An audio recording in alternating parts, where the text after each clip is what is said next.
Hello, welcome back to Water Quality in the Pacific Northwest. We're covering drinking water again today. Uh, Again, we have 5 lectures on drinking water. These lectures consist of 5 components: the Safe Drinking Water Act, sources of drinking water in the Pacific Northwest, the public perception of drinking water contaminants, and drinking water treatment. Today we're going to continue talking about drinking water contaminants, and then we will just start by talking about drinking water treatment. So when we started talking about drinking water contaminants in Lecture 30, we talked about the organic chemicals, the inorganic chemicals, and the microbes. All 3 categories of contaminants are regulated by the Environmental Protection Agency. So we still have 2 categories of contaminants to talk about. So we'll start with turbidity. Turbidity is a measure of the suspended solids in water, or we say it's a measure of the clarity of water. Turbid water, or what we would say the lack of clarity, is a common problem in surface water sources. Unlike groundwater or well water, which is usually clear, it doesn't have suspended solids in it. Suspended solids by themselves are not harmful. However, the suspended particles may have pathogens latched onto them. They may have other chemicals latched onto them, which may harbor problems. Turbidity in water can be caused by many things. It can be caused by clay particles, silt particles that are suspended in water, organic particles, organic matter that's suspended in water. In lakes that are very productive, the plankton populations may be so high, they make the water turbid. And then there's some microscopic organisms that can make the water turbid or not clear. Here's an example of 4 different glasses of water with different states of turbidity. Everybody would say that they want the water on the left. It's clear, you can see through it. But when you start adding suspended solids to it, it gets less clear. The water glass on the right has a lot of suspended solids. It's very turbid water. Well, humans don't want to drink turbid water. They want water near the left side. So we have a measurement that we take that's called turbidity. Again, here's another flasks that contain water of different clarity. We want clear water that has low levels of turbidity. We don't want water that is murky or has a lot of suspended solids, or what we say is highly turbid. If your public water system gets their water for their drinking water from surface water sources, they run tests for turbidity. If, however, your public water system gets their water from groundwater, they're usually not required to test for turbidity because that drinking water is usually pretty clear. A turbidity measurement is pretty simple. We can take a meter out in the field with us and take turbidity measurements on site. It's measured in what we call NTUs, or their turbidity units. A measurement is the amount of light that is scattered or reflected from the water. The more suspended particles, the more reflection we get from the water. An NTU measurement kit can be used in the field or the laboratory. It's a standard procedure for public water systems that get their water from surface water sources. So the EPA requires turbidity measurements only for surface water sources. So it's a pretty straightforward test. If there's too many suspended solids in the water, there are remedies to get the turbidity out of the water. The 5th category of drinking water contaminants are radionuclides. Radionuclides, when present, are a serious problem. Radionuclides can get into water sources that become drinking water supplies from both natural and human-made types of radionuclides. So we don't want radionuclides in our drinking water. Again, radionuclides are a serious problem. They come from both natural and human-made sources. Natural sources include things like underground rock and certain types of geologic formations. We take a look at this diagram, and we have different layers of rock under the soil surface. Some of these layers of rocks may contain radionuclides. They're natural. And let's say over here on this gray layer, we dig a well and we pull water out of that well. And if that layer of rock contains some radionuclides, we'll get it in our drinking water, and we have to do something about it. There's lots of different radionuclides. Radionuclides primarily affect groundwater. When we're talking about natural radionuclides, we're talking about groundwater. So it's not much of a problem for surface water sources, at least natural radionuclides.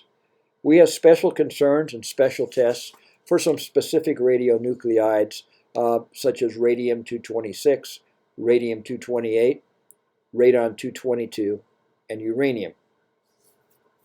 So let's look at these three types of chemicals really quick. Uranium is typically found in some groundwater, not surface water. You might see it in surface water, but it's primarily going to be a groundwater problem. Communities initially test for radionuclides. If they find it, they keep monitoring for radionuclides over the life of the water source. If they don't find it, they generally get an exemption and they don't have to test for it again because the sources of their water are probably not going to be high in radionuclides. For instance, we have a hot spot in the Treasure Valley, west of Boise, in the Meridian area, where some of the wells have fairly high concentrations of uranium. Radon is also a radionuclide that can be tested for. Again, radium is primarily found in groundwater. And then radon. Radon's created by the natural decay of minerals. It's a colorless, odorless gas. You usually don't get sick by drinking water that has radon in it. You usually get problems from radon by breathing it. And radon is something that we worry about in basements, in homes that are in certain geologic formations. Radon is most people think of radon as an indoor air pollutant. Now I can list these that radionuclides are a problem, but the fact is 99% of drinking water sources in the United States have no problems at all with radionuclides. The other type of radionuclides that we need to know a little bit about are humans make radionuclides all the time for medical purposes, for atomic energy purposes. There are more than 200 known radionuclides that are classified as human-made. Where we are likely to maybe measure radionuclides, if we were looking to measure radionuclides, we would look at water in nuclear power plants, might have some traces of radionuclides. Again, concentrations very low. In nuclear weapons manufacturing facilities, we might see traces of human-made radionuclides as a problem.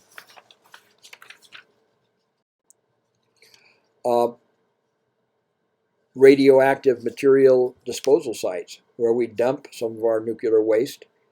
We may pick up traces of radionuclides, and at this disposal site we want to make sure that it is sealed so it does not leak any radionuclides into the groundwater supply.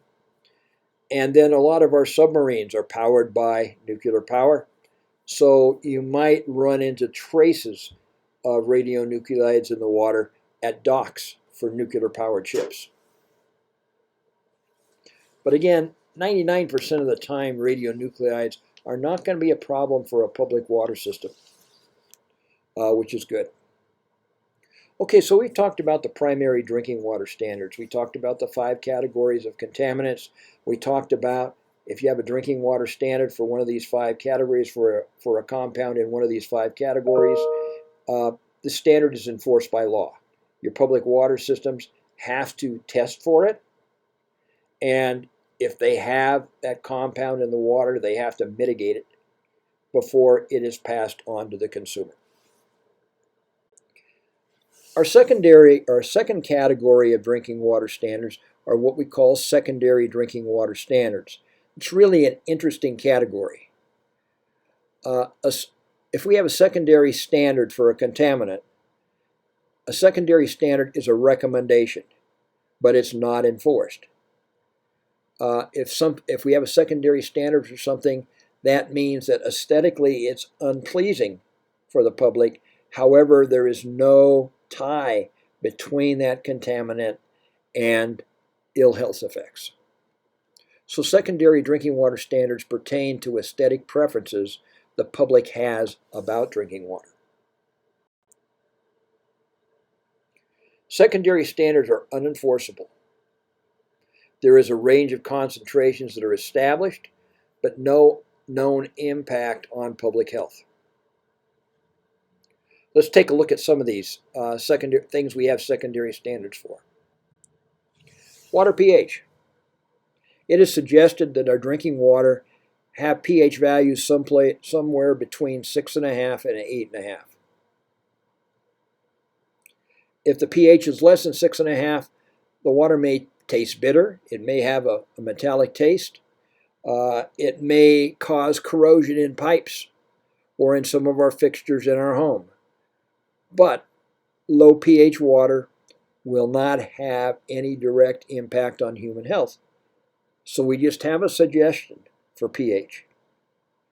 Now, there are a lot of people that are in the filter business. They sell filters that would correct pH. That is something you can do within your home, and you do it to make your water taste better, but it has nothing to do with your health. And pH, all of us are familiar with pH. It's a logarithmic scale of the hydrogen ion concentration in water. Water with a pH value of 7 is considered neutral. pH values above 7 are considered basic or alkaline, and water with pH values less than 7 are considered acidic. Again, the pH scale, we can take pHs on water, pHs on any type of liquid. We even do soil pHs. So it's a standard measurement. In our home, we can look at our pH of our water by just getting some pH paper and putting it in our water just to see what our water looks like. So we have a secondary standard for pH. Recommended value, not enforceable. It's not enforceable because there is no tie to adverse human health impacts and being out of the recommended zone. Second contaminant, chloride. We have a suggested level of less than 250 milligrams of chloride per liter. In high pH water, chloride gives a slippery feel, a soda taste to the water, maybe a salty taste. It can also lead to corrosion of pipes. Chloride in drinking water, no chloride on the left, well over the 250 milligrams on the right, and you can see your water is cloudy and it's due to chloride. There's nothing unhealthy about it based on what the EPA says. However, if this is what your home water looks like, you're probably going to buy a filter to take the chloride out of the water. We have a secondary standard for color of our water. There is a scale, we call them color units, and basically our water can be anywhere from clear to slightly yellow to slightly orange to slightly red. If your water has a lot of color in it and your water looks kind of a reddish in color, it's not aesthetically pleasing to you, but from a human health standpoint, it's not going to impact you. Here's 4 bottles of water. samples that were just taken. And basically, you go all the way from no color on the left to a lot of iron or reddish color on the right. No one really wants to drink the water in those 3 bottles on the right. They're perfectly safe for you based on EPA research. However, you may want to go out and buy a filter to take that color out of your water. Another chemical we have a secondary standard for, or an element, is iron. It's suggested that we have 0.3 milligrams per liter of iron or less. Too much iron can give the water a rusty color. The iron can settle out as sediment. High levels of iron are problems when you launder clothes because that water could stain your clothes reddish or a yellowish color, and the iron may give your water a bitter taste. None of these things adversely impact human health, but aesthetically, it's very unpleasing. So you may buy a filter to get rid of the iron. Again, here's 3 things with different levels of iron. On the right, there's no iron in the water. It's perfectly clear. On the left, you can see that high levels of iron resulted in a reddish color. Okay, let's look at manganese. Manganese, we have a suggested level of 0.05 milligrams per liter. We want to be below that level. High levels of manganese can give an off taste to your water. Manganese at high levels can stain your laundry. It can stain your laundry greenish to bluish to black. So if you have high levels of manganese in your water, it's not going to adversely affect your health, but aesthetically you won't like it. Manganese and iron can stain fixtures in your home. On the left, you see a faucet above a bathtub. That's an iron stain. On the right, you've got water in your sink. Iron, high iron. That's going to stain the porcelain. And in the bottom center photo, this is manganese staining. You've got this black stain. It's tinted the porcelain. Aluminum. We know that high levels of aluminum will discolor your water. Not bad for your health. Suggested levels 0.05 to 0.2 milligrams per liter. Another element we have a secondary standard for is copper. We have a recommendation of 1 milligram per liter or less. High levels of copper can give you a metallic taste, and it can stain porcelain blue-green. Again, it's not a primary standard because it doesn't affect human health, but aesthetically we don't like it, so we might go out and get a filter to remove copper if that happens to be a problem in our water. Sulfate, recommended level of less than 250 milligrams per liter. High levels of sulfate will result in a salty taste in the water, and high levels of sulfate kind of give you a laxative effect. Loose stools, again, these don't adversely impact human health. They're aesthetic preferences, but most people would not want high sulfate in their water. And then we take a look at zinc. Again, a suggested level below 5 milligrams per liter. Zinc can result in a metallic taste in your water, and you probably want to do something about that to get rid of that metallic taste. It's not mandated by law because zinc doesn't adversely impact human health. We know that zinc will adversely impact plumbing, and it'll cause some trouble. Another thing we look at as a secondary standard is corrosivity. We want the water to be non-corrosive because if it has a high level of corrosivity, you may have a metallic taste. It may stain your fixtures. It may corrode your pipes. Again, no direct impact on human health, but aesthetically it's unpleasing, so you may go out on the secondary market and buy a filter to take care of that. Foaming agents. Agents that cause your water to foam. Half a milligram per liter or less is a recommended level. Aesthetically, your water is not going to be very pleasing if it's foamy or frothy or cloudy, or it smells bad, or you have a bitter taste. Again, no direct impacts on human health, but aesthetically, you probably don't want it in your water and you would do something about it. Let's look at odor.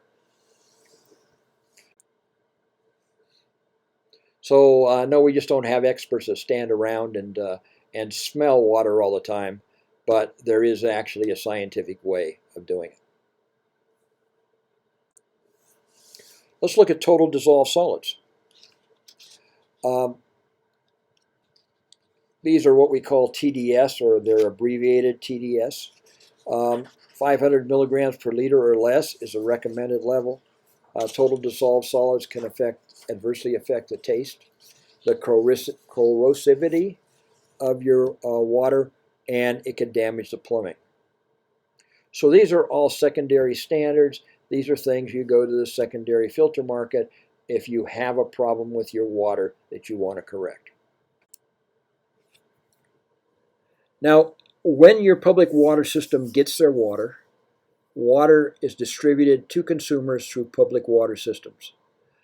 Both surface and groundwater sources that will become drinking water for consumers must be treated with something prior to entering the pipe system to be delivered to consumers. Public water systems are required to monitor water supplies for contaminants. Any contaminant that is above the EPA established MCL, based on your public water system's monitoring program, is required to be removed from the water to be delivered first. Then, the public water system may do 4 things to the water to be delivered. Generally, this is what a public water system does. Your water goes through a coagulation flocculation process. It goes through a sedimentation process, particularly if it's a surface water source. It's usually run through a filter, and then it's disinfected. Then it's delivered in the pipes to the consumer at home. So let's take a look at these 4 aspects: coagulation and flocculation, sedimentation, filtration, and disinfection. Coagulation and flocculation. Basically, positive ions are added to the water that will bind with the impurities that are already in the water. These ions react with the impurities and they form larger particles that are called floc.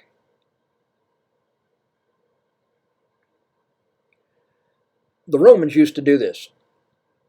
2,000 years ago, the Romans coagulated their water to get rid of all the debris in the surface of the water. The floc, being heavier, will settle to the bottom of the water tank. And then it's removed from the water system. The clear water flows out into the next pre-treatment step. So to do the coagulation, the floc is a result of ions reacting with impurities, which we call floc. The floc settles to the bottom of the water tank. We call this process sedimentation. And the clear water that remains on top, flows out to the next step. Then the water is filtered.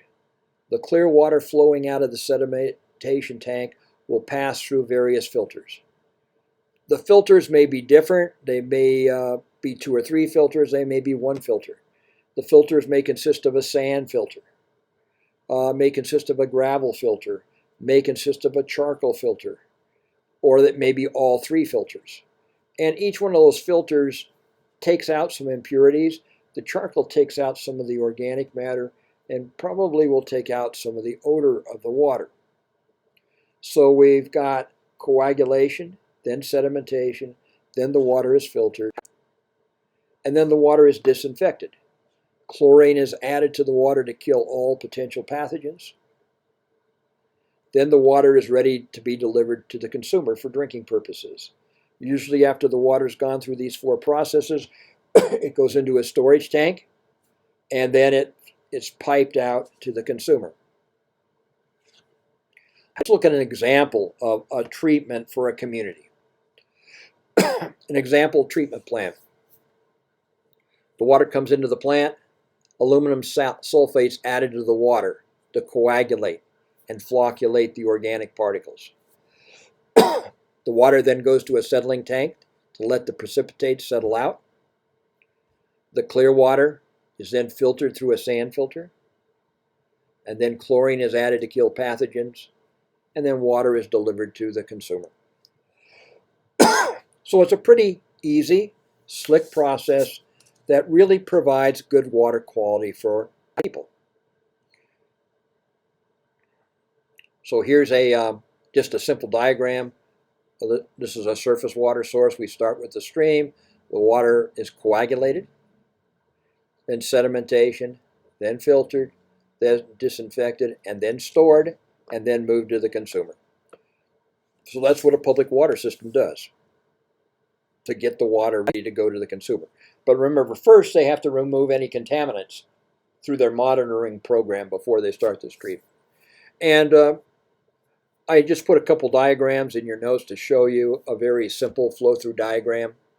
How a water treatment plant works. I like this diagram. Start with coagulation.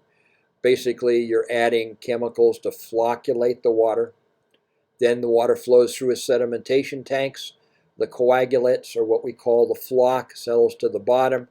That clear water on top flows through, goes through filters. Here's a sand, gravel, and charcoal filter.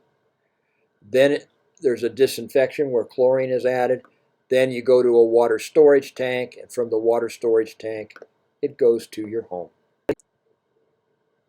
Here's another example of a drinking water treatment plant that is a surface supply system.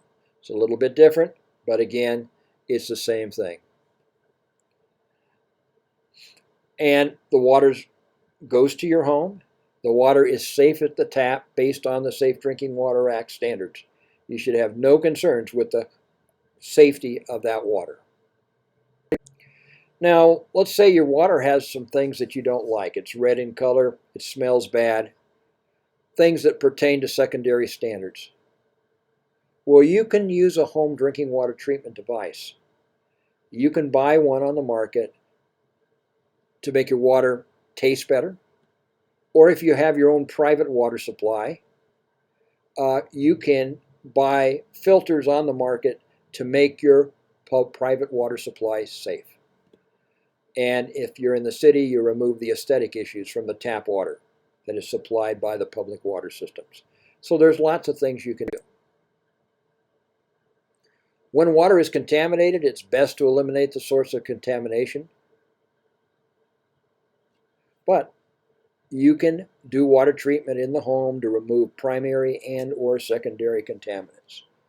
There's a lot of entrepreneurs out on the market. You see advertising all the time to make your water, the taste of your water, the quality of your water better in your home. In the next lecture, we're going to spend time talking about how we can purify water or make it more pleasant within the home. There's lots of different types of devices, and we'll go through these devices in a little bit more detail. There are carbon filters, there are fiber filters, there are what we call reverse osmosis units, which are filters. You can distill your water to take out contaminants. You can neutralize the pH of your water. And you can add chemicals to make your water taste better. In addition to that, we can disinfect our water in the home, and we can make our water less hard. We can install a water softener. So all of these are treatment systems that you can put in your home. Whether you get your water from a public water system, which is already safe, or you have your own private system, you could put these things in your home that would really make your drinking water safe. But one of the things a consumer needs to do is there's a lot of these aftermarket filters on the market after a lot of these filters on the market. Before you go out and buy a filter system, you need to consider several things. You need to consider the type and the amounts of contaminants that are in your water, how much these systems cost, and we're not talking about just how much they cost initially, but we're talking about their operating cost and their maintenance costs. And will this system be invasive in your house? Where are you going to locate it, and what kind of storage space do you need to have a system work well? And how easy is it? You know, you want to put a system in your home that you're not going to have to worry about every day. So before buying a system, you need to have your water supply tested by a certified water testing laboratory. This laboratory needs to provide you the information, the type of contaminants that you have, and then you have to decide what type of contaminants you want to eliminate. And then you have to identify the treatment level that you're willing to have to achieve your goals. Now, if you have a private water system, you really want to look at all of these things very carefully to ensure your water is safe for your family. If you're in a public water system, you got to remember that water that comes into your house on your tap is legally safe. There's nothing in that water that's going to adversely impact your health. But maybe aesthetically you don't like some things, so you might want some things removed from your water. In general, let's just talk about some basic problems very quickly, and then we're going to spend the next lecture looking at the actual treatment devices. If your problem is bacteria or microbes, you got pathogens in your water. If you're living in a public water system, that's already been taken care of. You don't need to worry about it. But if you have a private water supply, you need to take care of those pathogens. Recommendation would be buy something that will disinfect your water. If your water tastes bad or has an odor that you don't like, this would be a public water system, this could be a private water system, you would buy a filter that has carbon in it, because carbon has a tendency to remove the organic material that would affect the taste, and it has an effect to remove the odor. If your problem is your water smells like rotten eggs, it's more than a it's more than a little problem. You probably have to do several things. You probably have to put in an oxidizing filter, followed by a carbon filter in sequence, followed by chlorination, followed by a sediment filter to get rid of the hydrogen sulfide gas, rotten egg smell in your water. So you're talking about a treatment system with 4 components. Probably a little bit more expensive. Let's say you have sediment in your water, too many suspended particles. That's probably a private water system where you're using surface water. You would buy a fiber filter. That would remove the sediments. If your water's hard, too much calcium and magnesium, it's hard to wash clothes, you would buy a water softener. That would be the recommendation. Public water systems might provide you with hard water, and you don't like that hard water, you would put a water softener in there. If you had a private water supply and the water was hard, you might buy a softener also. Let's say you've got iron in your water, it's a little reddish, there's dissolved iron, your clothes are being stained a little bit. Well, you'd probably get a water softener, followed by an iron filter, then chlorination, then a sand filter, then a carbon filter. Pretty complicated fix. Let's say your problem is your water is too acid. The pH of your water is not optimal. The recommendation would be install a neutralizing filter, something that would change the pH, or a chemical feed pump that would dump enough chemicals in there to automatically change your pH. Let's say your problem is you've got some organic chemicals in your water. It's probably a private well system. You'd use a carbon filter. The carbon filter would most likely remove those organic chemicals. And let's say the problem is metals. Well, things like lead and mercury and things like that, they can be removed using a reverse osmosis unit or a distillation unit. Those have a little bit higher cost. So if you have a concern about your water, you send it into a testing lab. The lab will give you the results. Then you match up your problems with the remedies. So in the next lecture, we'll talk about these various filters and what's most appropriate. Thank you for your attention. Look forward to seeing you in the next lecture.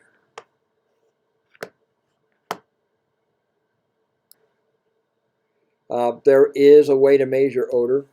It's suggested that you have a 3 threshold odor or less. The impact is your water might smell like rotten eggs. It might be musty, or you might have a chemical smell. And definitely not very pleasing.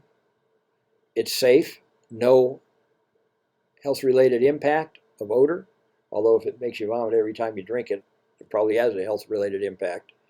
But you want to get rid of the odor in your water because your public water system's not going to do it because they're not mandated by law to do it. You go out to the secondary market. I remember visiting a couple towns in northeastern North Carolina where the water just smelled like rotten eggs all the time. It's really hard to get used to.